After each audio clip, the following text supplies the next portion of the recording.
శైలజ మూవీతో టాలీవుడ్ ఎంట్రీ ఇచ్చింది Keerthy Suresh. First movie hit కావడంతో ఆ తర్వాత వరుస ఆఫర్లతో బిజీ అయింది బ్యూటీ.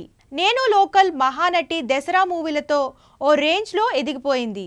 అందంతో పాటు అభినయం కూడా ఆమె కెరియర్ గ్రాస్ సక్సెస్ రేంజ్లో దూసుకుపోవడానికి దోహదపడిందని చెప్పవచ్చు.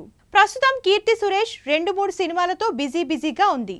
త్వరలోనే పెళ్లి కూడా చేసుకోబోతుంది.